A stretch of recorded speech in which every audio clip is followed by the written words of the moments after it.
well-regulated militia being necessary to the security of a free state, the right of the people to keep and bear arms shall not be infringed. Welcome to another edition of Bearing Arms, Cam and Company. My name is Cam Edwards.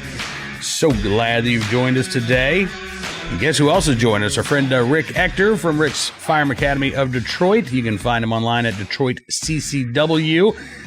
We were supposed to talk to Rick yesterday. Had a little bit of a tech issue, but we've got him today. And I got to tell you, I don't try each and every day on this program to bring you bad news. It's just that quite often the news has not been great, right? We've been talking about ammo shortages. We've been talking about the long delays now if you are applying for your concealed carry license, or in some states applying for a permission slip to simply own a firearm. We've been talking about rising violent crime rates. We've been talking about Joe Biden, Kamala Harris's anti-gun plans. I mean, there's just been a lot of depressing stuff if you are a gun owner and a Second Amendment supporter.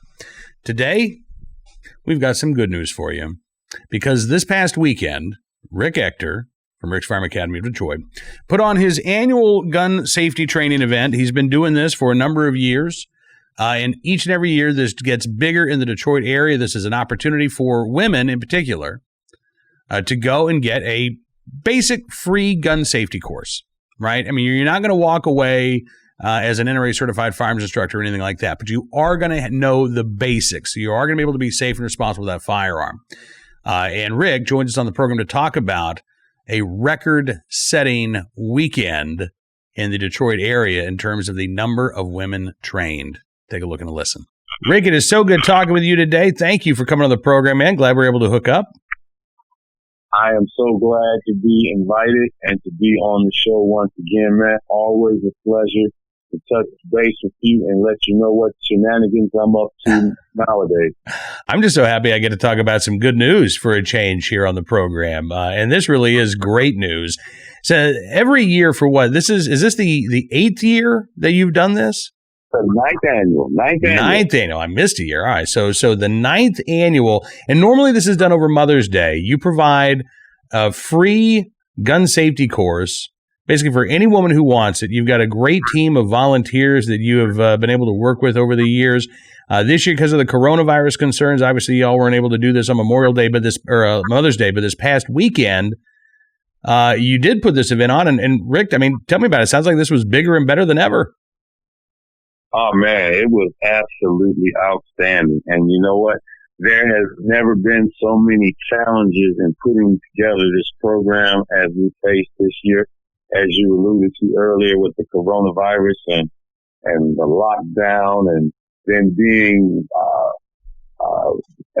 taken down a couple of phases in this phase plan that our governor has. And finally, we had a lot of restrictions lifted, and that's when I perceived a good opportunity to get the women's event, up and running, man. And right as we were hitting the home stretch to get this program up and running, that's when she wanted to downgrade our status in terms of being able to move about freely and engage in activities. But man, it was all shifts ahead. We weren't, going to not do this program, man, and we just pressed forward, and glad we did, because nothing but great things happened out of it. We had this my flagship program in its 9th year.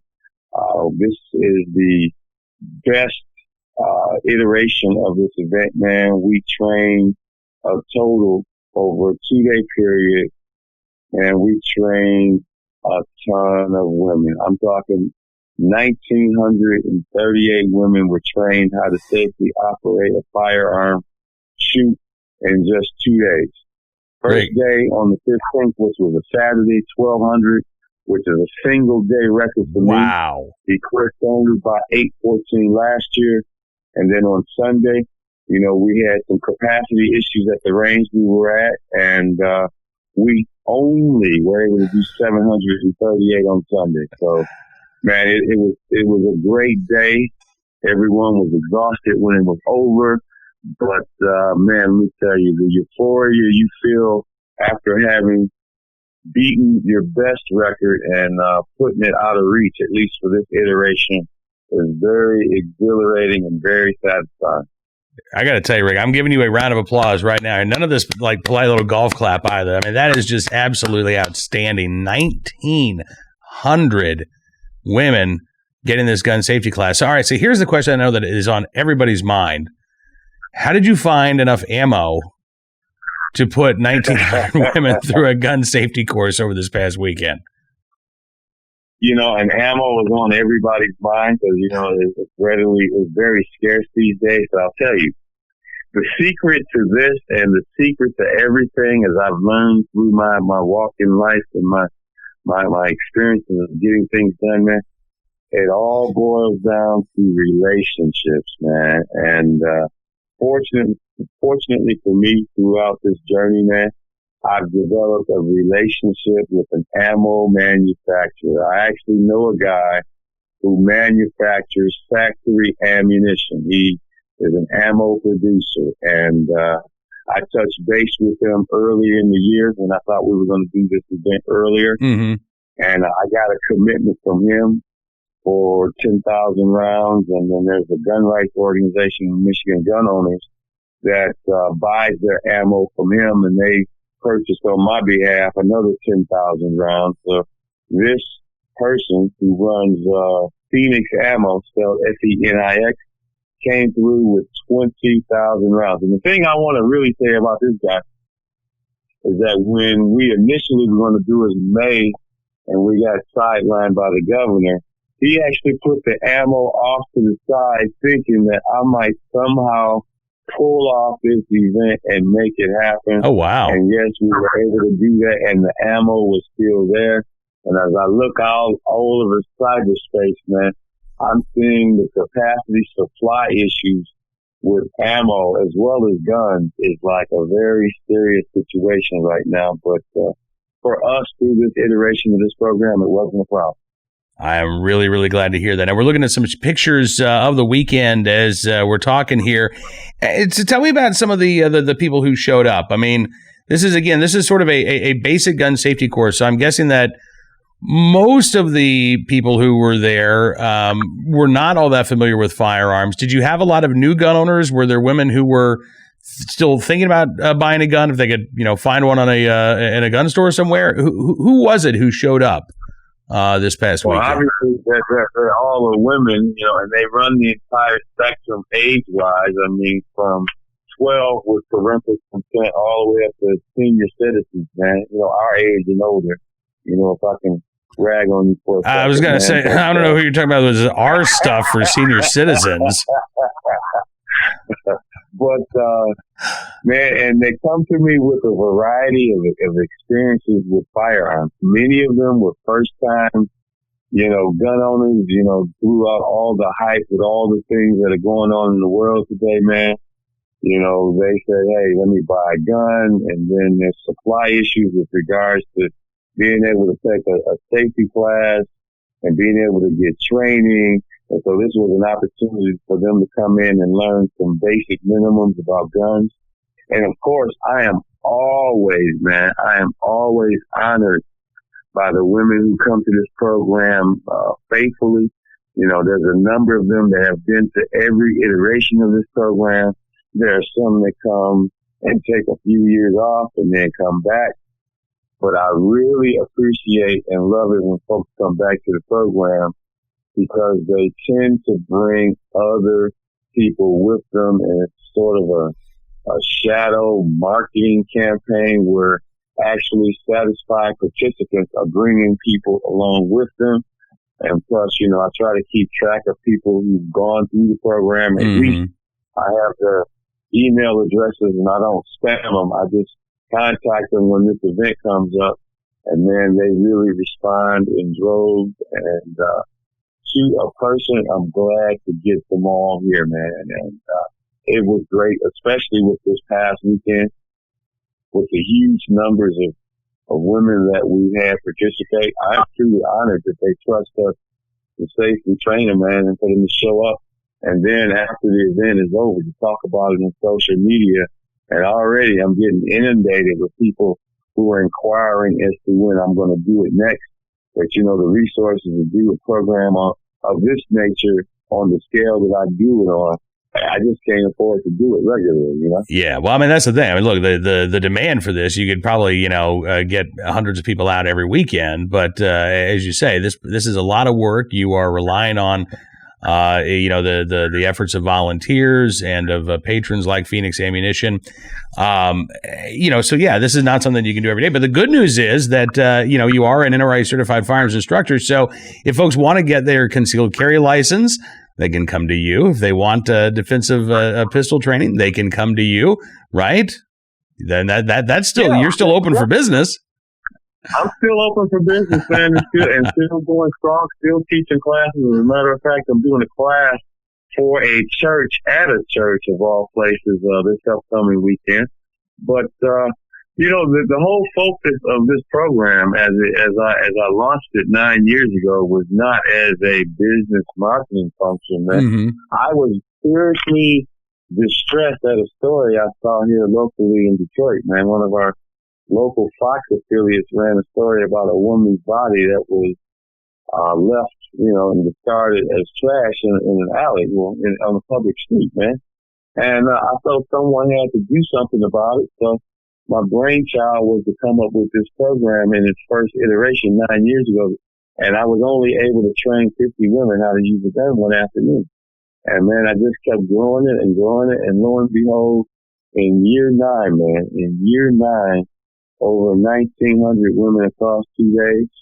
I'm truly honored at those women that seek me out and take me up on this training. And believe it or not, there are many who, after we talk about what we did, they swear in the previous 9 years they never heard about me. But to speak directly to your question, yeah, I'm a firearms trainer and still working strong and still satisfying the demand for people who want to take on a more active role in their personal protection. Well, listen, Rick, I appreciate everything you do on behalf of our audience. Thank you for putting this event together. I'm so glad that it was such a huge success. You've set a high bar for your 10th anniversary next year, but I have no doubt that next year's program is going to be just as successful as this year's. But again, congratulations on a fantastic event. Man, thank you. One of the things about goals, man, and I'm sure you have goals that you set, is that you always want to push your goal like to just outside what you think you can accomplish. Yep. And I thought that the mark that I set as our goal for this year, a mere 1,500 women across 2 days, was something that I could not get. And man, when we got 1,200 in that first day, I really was in a quandary because it was inevitable that I was going to get, my goal of 1,500. And I felt like I didn't push myself hard enough. But you know what, man? One thing I want to say is that it's always a pleasure and an honor to be on your show, to talk to your listening audience and tell them what we're doing here in Detroit, man. And just to sort of pique your interest and let you know, man, I'm currently undertaking plans to take my show on the road, man. And you know what? If I can't get you to come to Detroit, guess what I'm going to do? You got to come to Virginia? I'm going to go. I'm going to come to various places around the country, and I'm going to come in your backyard if I have to, and do this program to get you involved. Yes, I'm going to do that. You forced me to come to Virginia, man, and I'm going to come to Virginia and grab you out of your house screaming and hollering and make you participate in my program. You will not have to drag me, I promise you. And listen, I'm telling you, I told you this the last time we had you on the show. My next road trip, I'm going to Detroit. It's just I haven't had a road trip yet. So, I'm not adverse to coming up there. I would love to come up there. I'd love to sit on one of your courses. I wish I could make it up there this weekend as you're teaching that concealed carry course at the local church. But you and I got to stay in touch. And, listen, even if I do get up to Detroit, though, you still got to come down to Virginia. All right? Yeah, if you're going to take this on the road, I want Virginia to be the first stop. Yeah, for sure, man. With the shutdown and everything, usually I make it to Virginia a couple of times out of the year, but with this shutdown and all, man, we didn't have the annual meeting, and we didn't have the NRA's, meeting. I'm on a committee. Yep. And we haven't had any meetings. So they have another board meeting coming up, and since I'm on a committee, I'm thinking maybe there's a chance they might bring me in, but maybe they won't. I don't know. I'm still trying to get updated on all of that, man. But it's always good to come down to Virginia, and yeah, man. I would love to take my show on the road down there and go around the country, man. But like I said, whatever I'm going to have to do to get you involved in this program, man, I'm going to do it. All right. Done. I think that's going to be an easy sell. Rick Ector from Rick's Firearm Academy of Detroit, legally armed in Detroit. You can find him on Twitter, on Facebook at Detroit CCW. And Rick Ector, my friend, thank you again for everything you do. Thanks for coming on the show today. The honor and the pleasure all mine. Man, thank you again for having me on, and I appreciate you. Love you, brother, man. Can't wait till I see you next time, man. Love you too, Rick. We'll talk to you soon. Rick Ector joining us here on Bearing Arms, Cam and Company. I love it. I love it. I love it. I love it. And yes, I will get to Detroit. I'm not blowing smoke up Rick's rear end or anything like that. I literally I've left my house, but I couldn't tell you the last really nice long road trip that I've been able to take. And I love road trips. Selena Zito has my dream job because she gets to just drive around the country all day talking to strangers about stuff. And that seems really appealing to me. But the next time I do take a road trip, I promise you, Rick, it's going to be up to Detroit. All right, let's get to today's Armed Citizen story, our good deed of the day, our recidivist report. Which is a doozy, by the way. We had the good news. Okay, here's the not so good news. Are you ready for this one? From Houston, Texas. Take a look at this headline. Man accused of murder has now been linked to a second killing while out on bond, Houston police say. 27-year-old Gerald Washington, accused of fatally shooting a man back in February. He's now wanted on additional murder charges in Harris County, Texas, because he was allowed to bond out on that previous murder charge. According to KHOU in Houston, Texas, investigators say that Washington shot the victim back in February as he drove away from business in the area. He was later identified, charged in the victim's death. Now he's wanted for first-degree murder. Houston Police Department says that details surrounding that case have not been released, so we don't exactly know all of the circumstances regarding the second alleged murder second murder that Washington was alleged to have been part of. And we don't know why Washington was released on bond in that February killing, nor do we know why Washington was allowed bond in the first place. It could have been $1 million bond, could have been $500,000, could have been $50,000, but we still don't know why this individual, who was, again, accused of murder, was allowed to go free and now facing additional murder charges there in Houston, Texas. So, unfortunately, our recidivist report today, Gerald Washington, who is still, by the way, not in custody. They're still looking for him. Yeah, even with the 2 murder charges, they have not yet taken Gerald Washington in custody. Hopefully they're able to do that in the very near future. Our armed citizen story of the day from the Akron, Ohio area, where a homeowner in Greene, Ohio, ended up detaining a burglar who they found in an upstairs bedroom. This was last week. It was a week ago. Sheriff's office got a 911 call just before 3 o'clock in the morning. Homeowner said a female had entered the home, was found inside the upstairs bedroom. And that's when he decided, I'm going to go ahead and get the police involved here.